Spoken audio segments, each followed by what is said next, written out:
So everybody has watched the Ledge 101 video on Canvas. Thank you for doing that. This is your chance to ask Professor Greenberg any question you want about the upcoming legislative session, about topics or issues that you should be paying attention to, about professional conventions that might be unique to the legislative session, really just anything you might be curious about. And so I am going to ask Professor Greenberg to start with anything of interest, the issues that are going to be coming up in the session that students can start preparing for. Sure. Anything that's come up recently. I know we've had a real news-heavy week here in Texas, so I'll turn it over to you to start. It has been nonstop, and I expect it to continue to be that way. I think I was on yesterday with a reporter from the Financial Times, London, but I think he's here in the States. I don't even know anymore. His name's Dimitri, and he's great. We talk regularly, but last time I spoke with him, he was wanting to talk, of course, about the presidential race and what that meant in Texas. This time, people are now paying a lot of attention to not just the presidential race in Texas, but the Senate race, which has had a lot of attention, a lot of the House seats for U.S. House of Representatives, because there are quite a few in Texas that are targeted, that are on, if you look at the Cook report, that's always a really good place to look. And the Texas House of Representatives. This is getting a lot of attention now because there are about 17 seats that are thought to be up for grabs, right? And some of them are seats that, the Democrats are trying to hold on to and the Republicans are trying to gain. And quite a few of them are seats that the Democrats are targeting. But there is only a 9-seat difference right now. In other words, for Democrats to gain control of the Texas House of Representatives, they need 9 seats. And that's not a lot. They got a dozen last go around. And if you look at the seats that are being targeted, and some of them are open seats, which gives extra opportunity, and some of them had thin margins. But of course, they're also playing defense on some seats, such as Vicki Goodwin, who happens to be an alum of the LBJ school before my time, but she is an alum, and she has a seat here in Travis County that had been held by Republicans. So that's an example of one. But the point of all this is that all of a sudden, even nationally, people have woken up and understand the repercussions. So what are the repercussions? Well, first of all, we know that there is going to be a new speaker of the Texas House of Representatives no matter what, because the current speaker, Dennis Bonnen, isn't even running for re-election. He's not going to be a member of the Texas House, much less speaker, right? So there will be a new speaker. Whether the House remains in the hands of the Republicans with a slim majority, it's already 9, or it goes to the Democrats, and how slim that majority is matters, okay? If the House stays in the hands of the Republicans, one would assume that the next speaker will be Republican, but with a very slim majority, the Democrats are going to have more influence, right? If the House flips to the Democrats, the next speaker will be a Democrat, but if it's narrow, again, some of the moderate Republicans will have influence. Well, that really matters. That matters because the speaker appoints all the committees and all the chairs of the committees, unless the members change the rules, okay? Just as in the Senate, the lieutenant governor appoints all the chairs of committees and the members, unless there was a change in the rules. So it's really important. It's important as far as legislation, that if you have a change where the Senate is still controlled by the Republicans, which is what's going to happen, and we're still going to have, Republican lieutenant governor and governor. But if the House flips to the Democrats, then you're going to see some legislation that the House could potentially stop, right? That they couldn't if both houses were controlled by the Republicans or, by the Democrats in days way gone by. So that makes a difference. Also, we're in a redistricting year. Now, ultimately, that could go to the Legislative Redistricting Board in the state of Texas. But still, if the House is controlled by the Republicans, there's going to have to be more negotiating. And ultimately, it'll probably all end up in court anyway, which is what typically happens. But there's also some thinking that because there is so much intense interest in the Texas House of Representatives, and so much money being put in, and so much interest now that it could have an influence up the ballot. Typically, you think of the top of the ballot influencing the bottom, but this intense interest at these more local levels, state house races, can be driving turnout and money that can float up to this time. And so we've seen some really interesting dynamics. Also, there are an extraordinary number of women running for Texas House seats, and women of color. So you have those dynamics. You have not just in this race, but in the congressional races and in even US Senate and in the presidential, the dynamics of the changing suburbs and composition of the suburbs, right? So these are all really fascinating dynamics, and it has meant a lot of attention to Texas, and even and notably to these Texas House races and what's going to happen with the Texas House. So having said all that, we obviously don't know who the speaker is going to be. Eventually there will be a speaker of the Texas House. There will be a speaker's race, and you know, we will see that. And a speaker's race is fascinating to watch. As far as the big issues, you know, they really haven't changed since I did the webinar in September. The budget, the budget, the budget. This is still the show me the money session, right? Redistricting, obviously, huge issue. And, you know, healthcare is going to be a very big issue given everything that is continuing with the pandemic. And, you know, obviously what happens at the very top of the ticket in the presidential race could be significant as far as healthcare, for instance, with the Affordable Care Act, right? Although what happens with the Supreme Court could also be very meaningful as far as the Affordable Care Act, right? But healthcare will be a big issue. Public education will be a very big issue, and as it relates to funding. So those will all remain very big issues. There are a lot of other issues that people are raising. You know, how many surface and get through committee and will actually be taken up is dependent on a lot of factors, starting with who's speaker. So I'm going to end my introductory comments there, and really I just want to open this up to Q&A. You can just raise your hand, speak out. Let's not be formal, okay? Questions, go for it.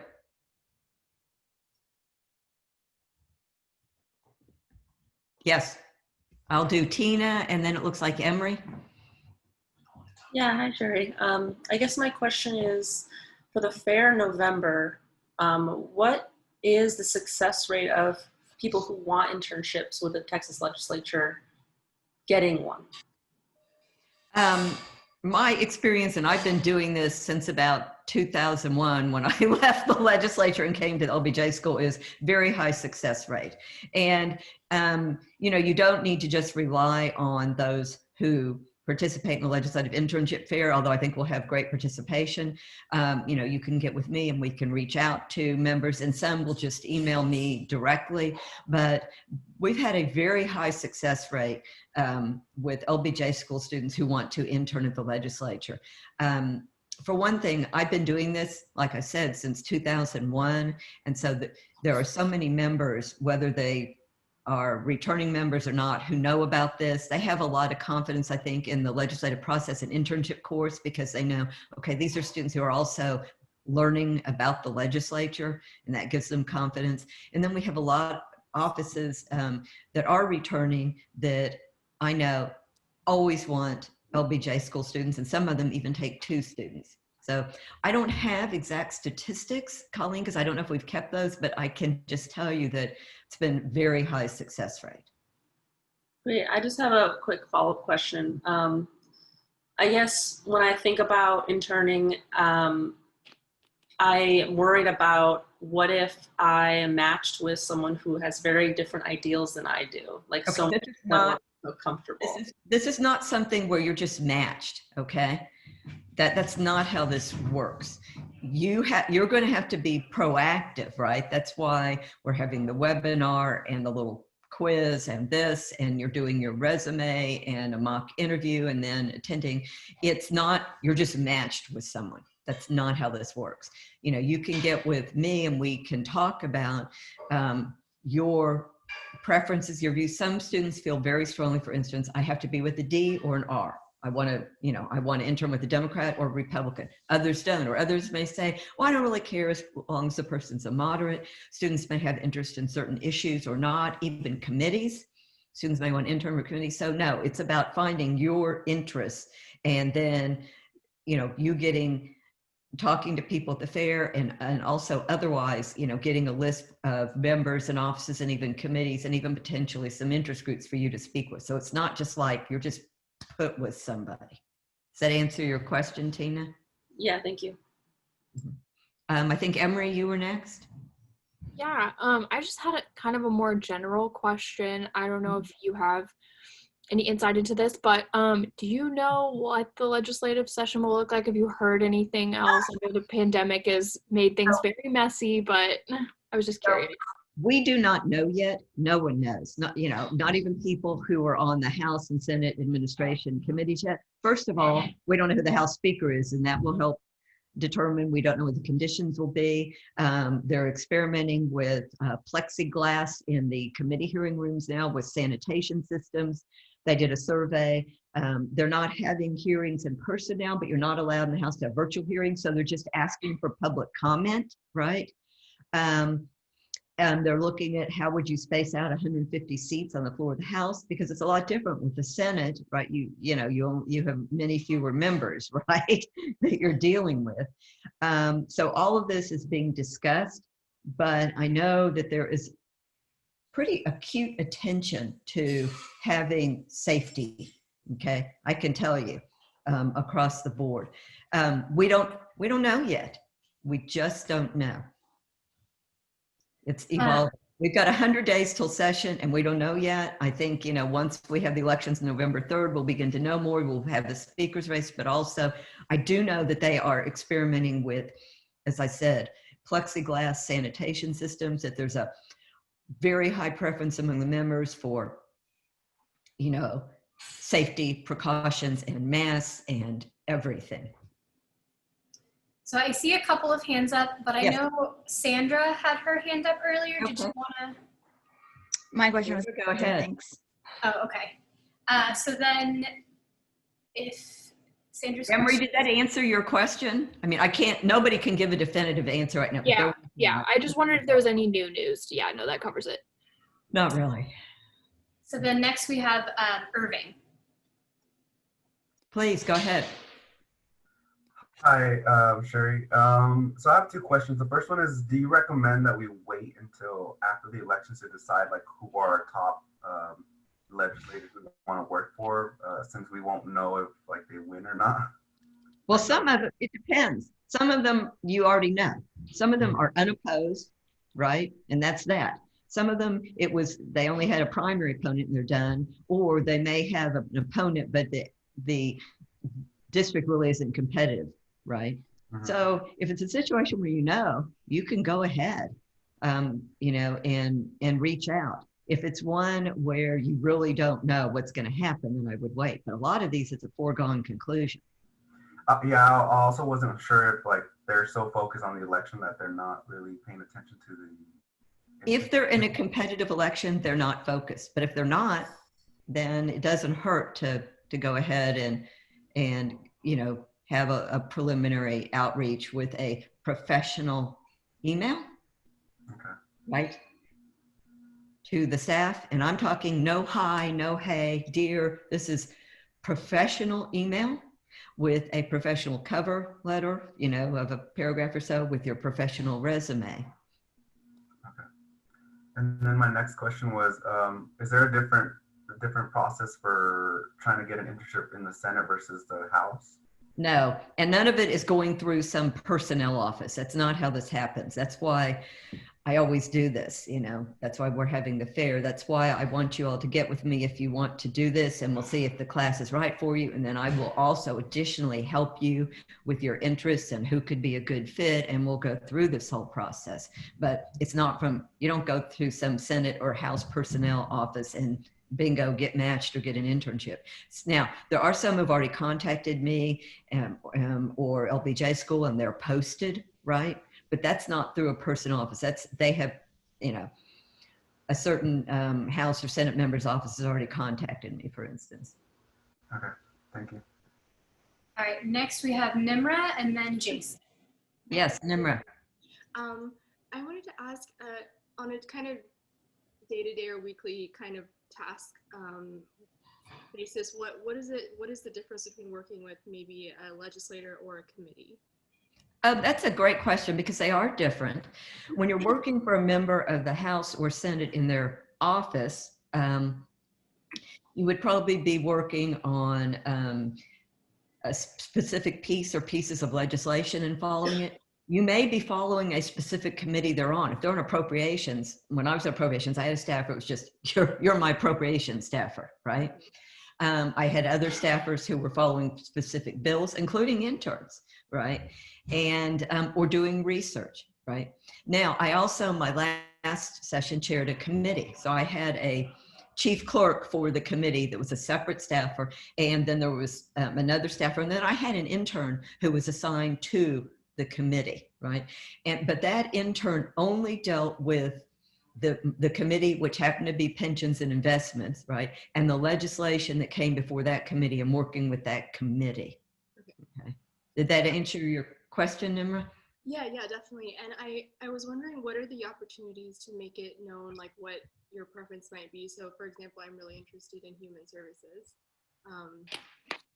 So if you're really, so this is where you get with me, and also attend the career fair, the legislative internship fair that we're having. If you're really interested in human services, then we would look at, okay, the committees that deal with human services in the House and Senate. We would look at members who we know are returning, and are they on human service? Now, new committee assignments are going to come out, right? I'm not expecting it's a lot of changes in the Senate, right? Because Dan Patrick will be lieutenant governor. I don't expect there to be a change of, you know, from R to D in the Senate. In the House, there could be a lot of changes, but still, we could even now, you could start looking on who's returning and it's on those committees, right? Great, thank you. Once we have the election and we know whether the House is going to remain with Republican control or go to Democratic control, and who the speaker, it's going to be a pretty fast speaker's race, obviously. All right, next we have Jason, and then we'll go to Shu-Ching's question in the chat. Okay, Jason? Yeah, so I had a question about the work-life balance, I guess. How common is it for students who are full-time at the LBJ school to pick up a full-time job at the Ledge versus part-time? That's not happening. You just can't do that, okay? You cannot take classes full-time and a full-time internship at the Ledge. You will either bomb your internship or your courses, or both, okay? So what I tell students is sign up for the legislative internship class with me, because you get 3 hours credit for that. It's one of your classes. And I typically say only do 3 classes, right? Do the legislative internship, my class, and 2 others, right? And then that gives you a lot of time to do a substantial internship, 20 hours or more. Now, there are some students, and you can easily make up that 4th class by doing a conference course, you know, an independent study, something over the summer. There are ways. If you're a first year, you could not do this as your official internship, do another internship for the summer and do that for academic credit, and boom, there's 3 hours, right? So students span the spectrum of, okay, I'm just going to do 3 classes, one of them being legislative internship, and I'll intern about 20 hours a week. You know, no, to intern 4 hours a week, that doesn't do neither you nor the office benefit, right?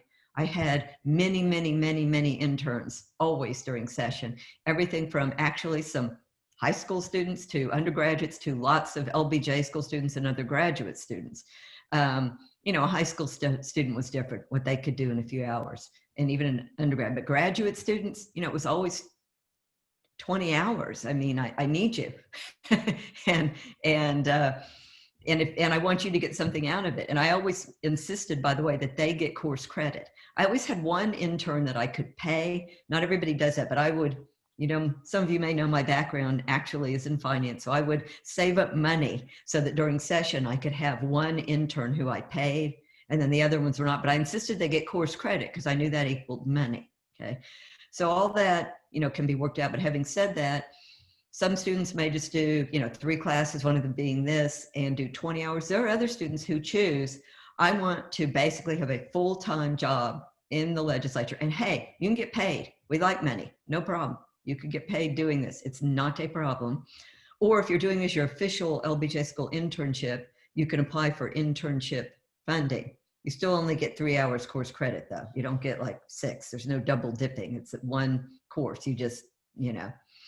But there are every year some students who this is the only course they take because they work full time and they've decided to make it in the summer or graduate, you know, take one more semester. Jason, did I answer in a long-winded way your question? Yeah, that was perfect. Thank you. Mm-hmm. Colleen, I think you said there was something in the chat. Yes.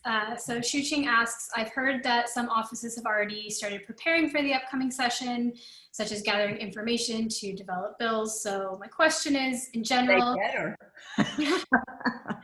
what are tasks and responsibilities of interns during session? Okay. First of all, let me say, for anybody who knows, hold on, something's about to fall off my desk. Sorry. Okay. Saved my picture there.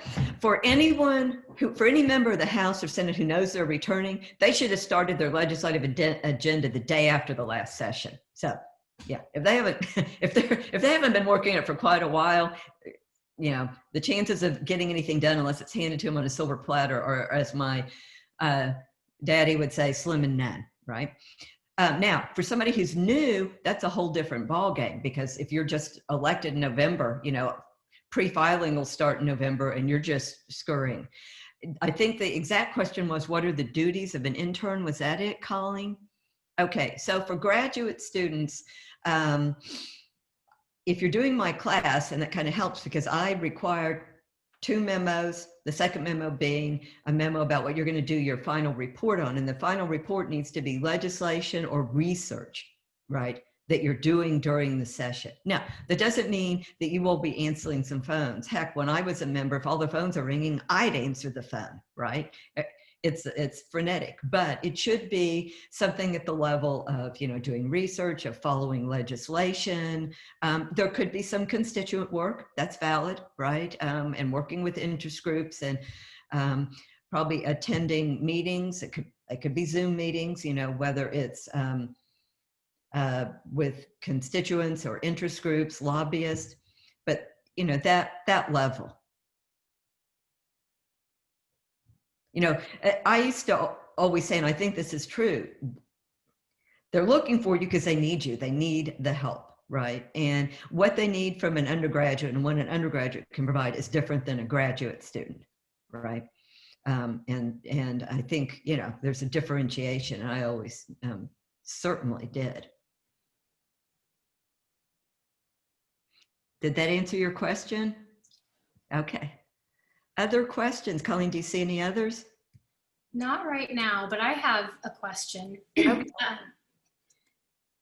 If I were really interested in finding legislators that worked on a particular issue, what are some of the best sources of information for that particular kind of research?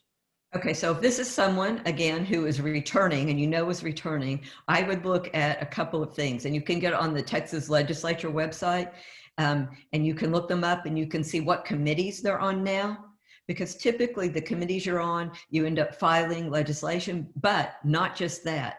Look at committees they've been on previously, if they've been there well, and look them up in the system and see what legislation they've worked on last session and the session before. Google them and look for their press releases where they're crowing about, you know, what they filed or what they passed, their newsletters.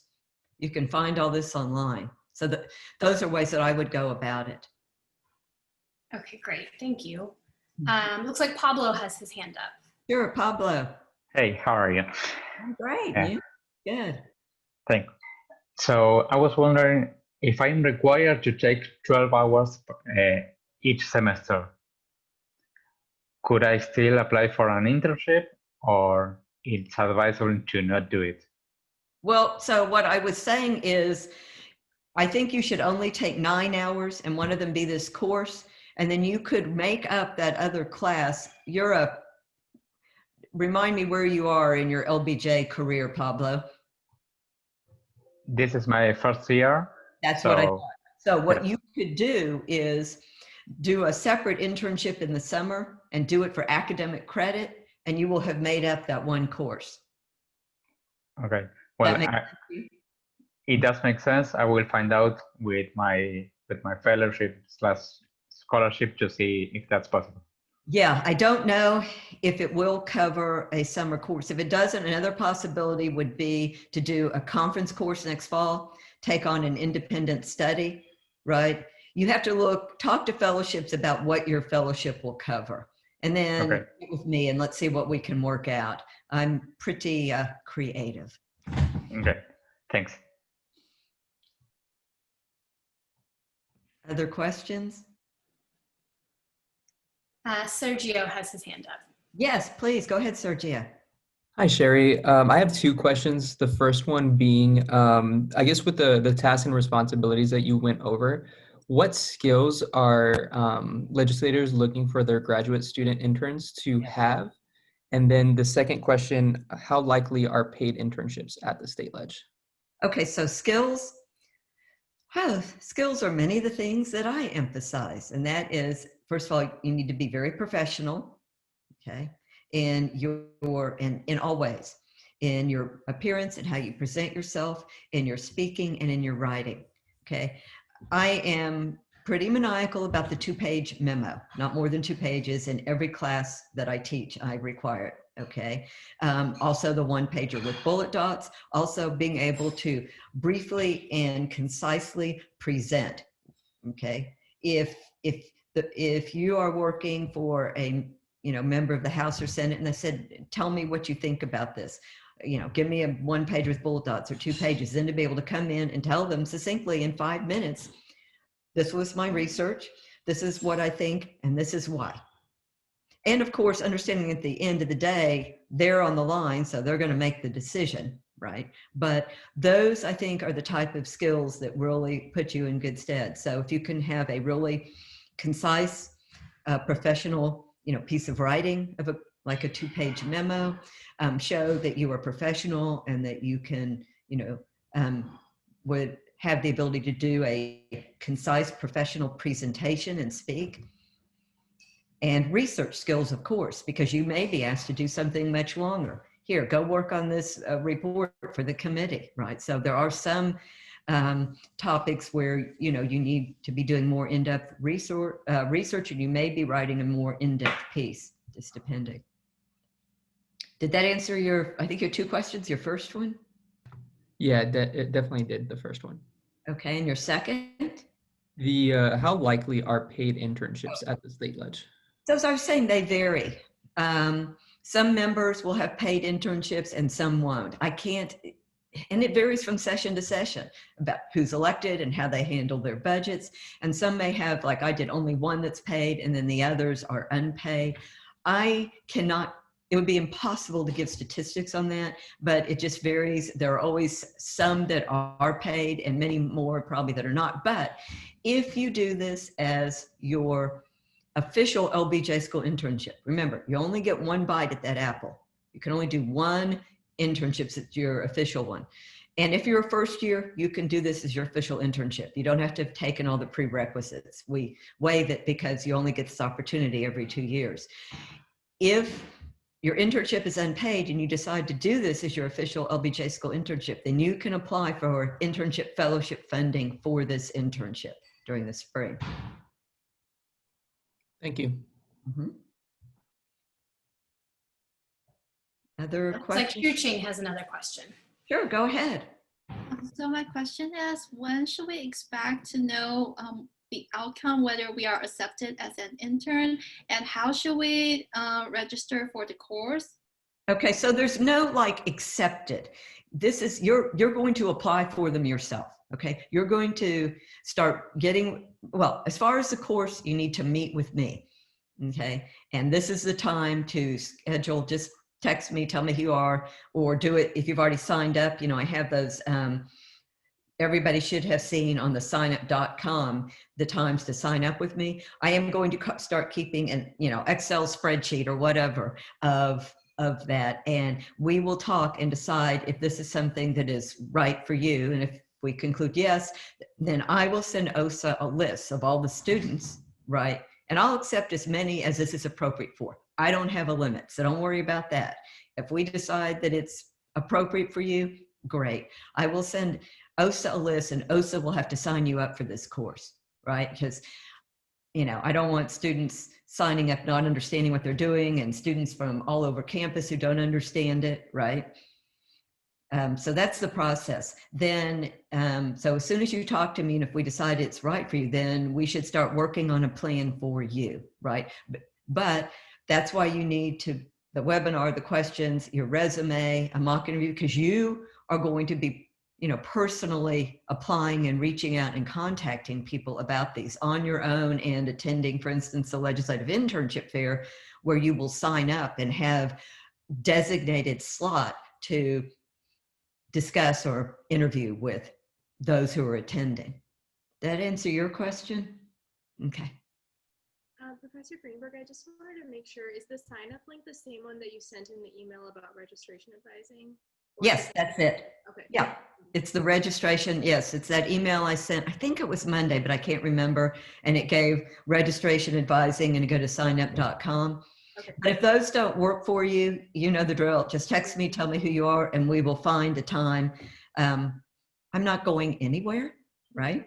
You know, I can, sometimes, honestly, it's easier for me on the weekend to have student meetings, because I'm not in a million other classes, meetings, Zooms, webinars, conferences, right? So feel free to just contact me if those aren't working for you, and we'll, you know, we could meet this weekend, for instance. Great, thank you. Although I will tell you, I am trying to take some time off on Saturdays. Yes, so I would prefer Sunday to Saturday right now. Sherri, please start taking Saturdays off. I agree. I'm trying to designate that, yeah.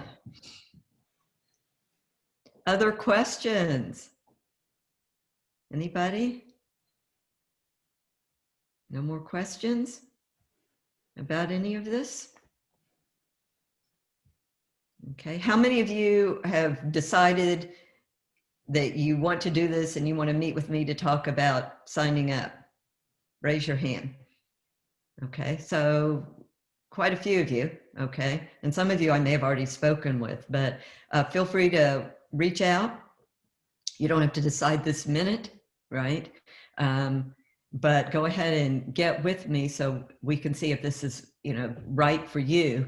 And then I can start getting you on the list that I'll get OSA to sign up for the course. But as I said, don't worry, I have no limit on this course. I have had more than 30 students before, as in 2 years ago, doing this. So not a problem. It's not like it's going to fill up. But on the other hand, if you're going to do this, you know, let's talk and let's start working on your plan of action, okay? Professor Greenberg, could you talk a little bit more about the fair? Like, what exactly does it look like, and what should we expect from it? So, and Colleen will add to it, but there's a platform that we're using where, you know, you will watch the webinar, do the questions, you've already done a resume and a mock interview, I know, because you're a second year and you interned, I know, last summer, but for those of you who hadn't. And then Colleen, do you want to talk about the platform and the process for them to actually sign up with one of the internship employers, we'll call them, and we already have some who have signed up. Colleen? Yeah, so this is a unique career fair experience. It's all actually done on handshake. So I think there has been some confusion with some of the other schools who have hosted their handshake career fairs that students are expecting a Zoom link. And what'll happen is right now we have employers signing up. I think we have like 8 that have signed up so far. I'm anticipating that we'll have a ton signing up right before and right after the election. Yes, that's exactly what I anticipate. So definitely keep your eye out, again, both right before and both right after the election. And what will happen is those employers will then select a schedule. So they will get to map out their 2 hours and select a combination of one-on-one sessions that last 10 minutes or group sessions that I think there's no limit to how many can attend the group session for 30 minutes. So they'll map that out for their 2 hours, and then depending on how many representatives they're bringing, they'll all have schedules. And then students will go in and select the one-on-one or the group schedule, and you'll actually put your own schedule together as well. In an ideal world, when things aren't revolving around an election and all of that uncertainty, you'd be able to do that now. But again, I think that a lot of those employers will be making those decisions in November. But keep an eye out. I don't think any of the employers right now have set up their schedules. That's kind of the next round of reminders, in addition to continuing to encourage the offices to sign up.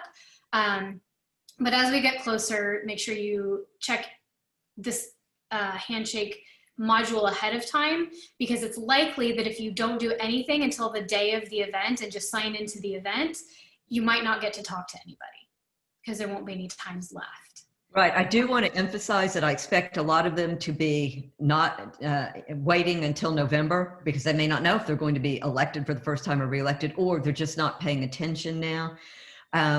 And, you know, for instance, I think last week there was someone who contacted me, and I happened to have known that they were on the list of the email that went out. So I said to them, well, did you see the email, right, from the LBJ school about the internship fair? Well, then they went and looked at it. So that's the other reason to get with me now and just start reaching out, because no matter what we do, there will be quite a few offices who want interns and just never manage to read the email, right?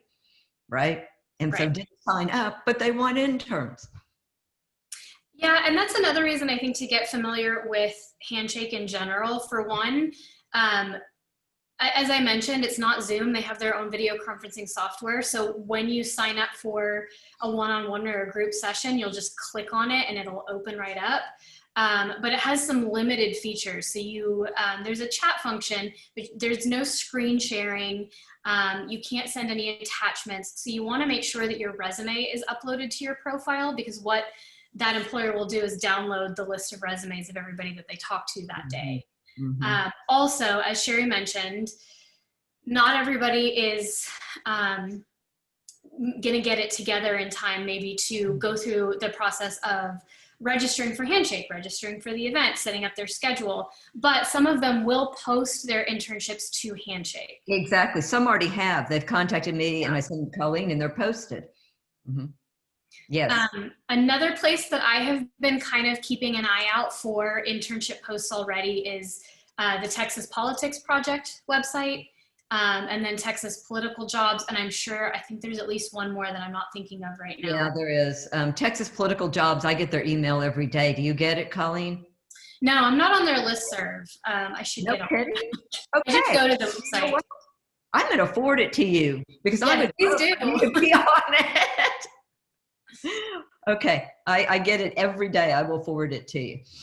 And then there are certain interest groups.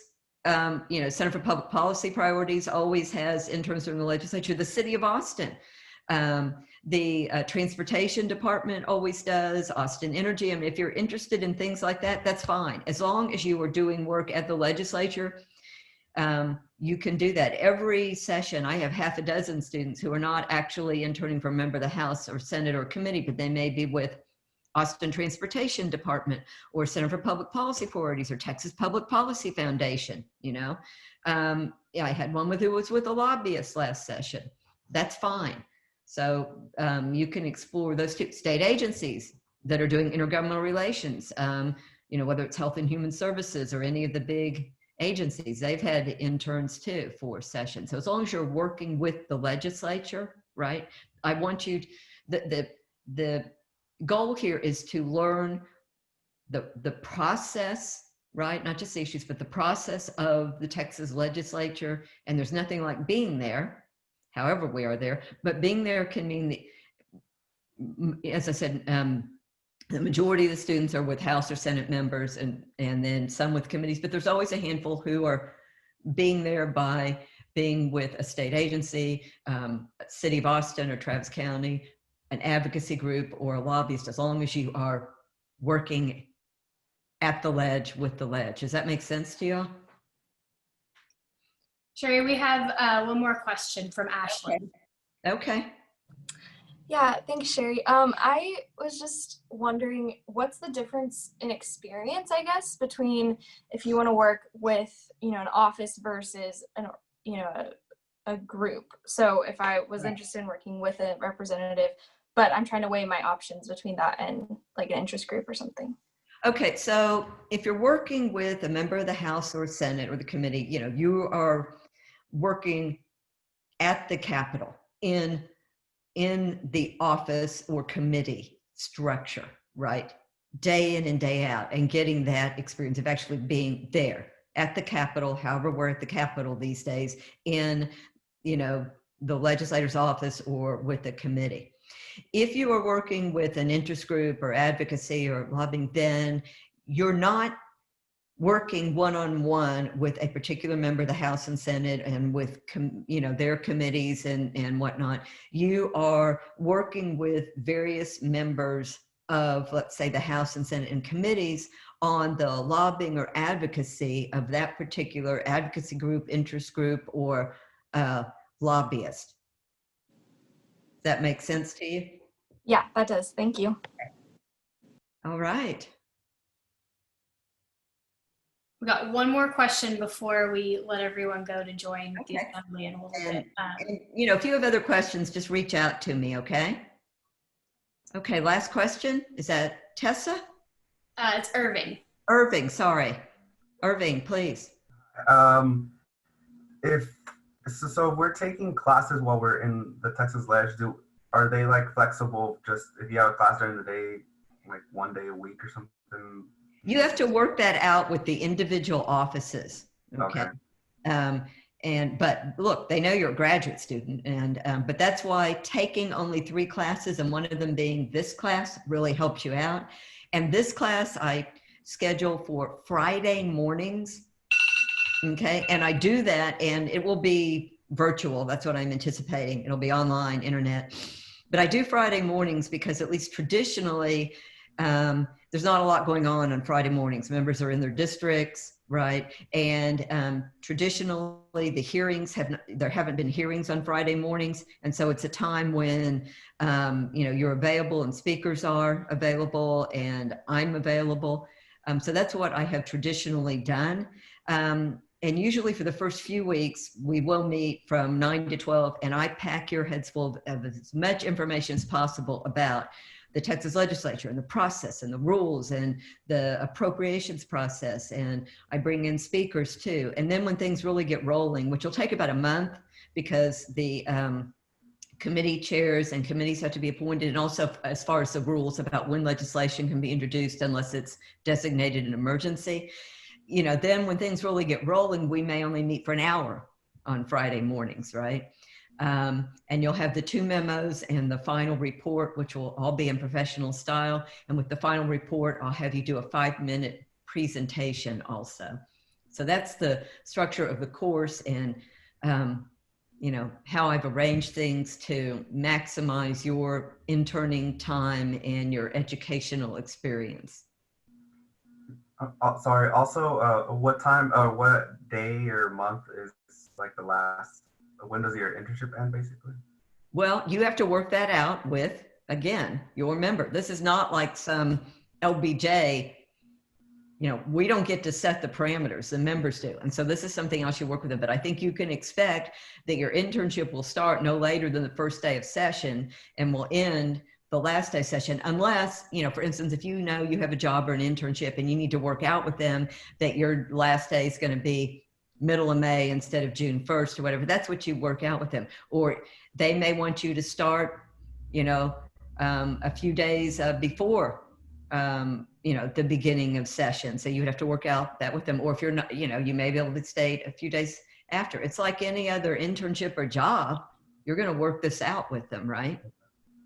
There's no set rule for interns at the, think of it this way. Each member of the House and Senate is an independent business person, right? They get a set amount to run from the, you know, either from the House or Senate to run their legislative offices. So they have money to run their offices and to hire staff. And then if you're a committee chair, you get extra funding for that to run your committee. But you're an independent business person, and within the confines of laws and ethics, right?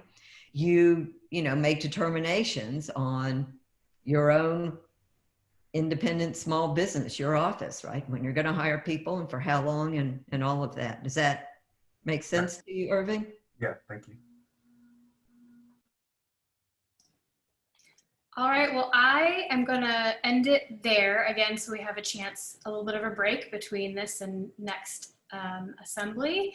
But if you have any questions about Handshake, about the mechanics of finding an internship, resume, cover letter, any of that, just questions in general about the fair, you can always email me at lbjcareers@austin.utexas.edu.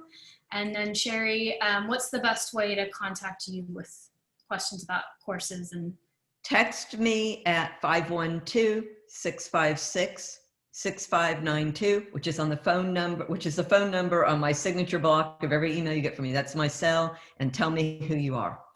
And then we'll just set something up. And I'm happy. And again, I've got the signup.com for the individual advising. If that doesn't work, we'll set up a different time, and we can set up a different time beyond that. If we need, you know, if that's not gonna be enough time to talk specifically about this, if you want to, you know, do this, and also to get you started and all of those things. And I can also look at, you know, your resume and cover letter and email. So just reach out to me directly, okay? I am super excited. This is going to be a session like none other. It just is. You know, yes, there have, we'll see, yes, we've had the House flip from, you know, D to R, R to D before, but we're going to have that. We're going to have redistricting. We're going to have a new speaker. We have monumental issues. It's really going to be something. All right. Take care. I may see some of you on the 115 student assembly. bye, everybody. Bye-bye.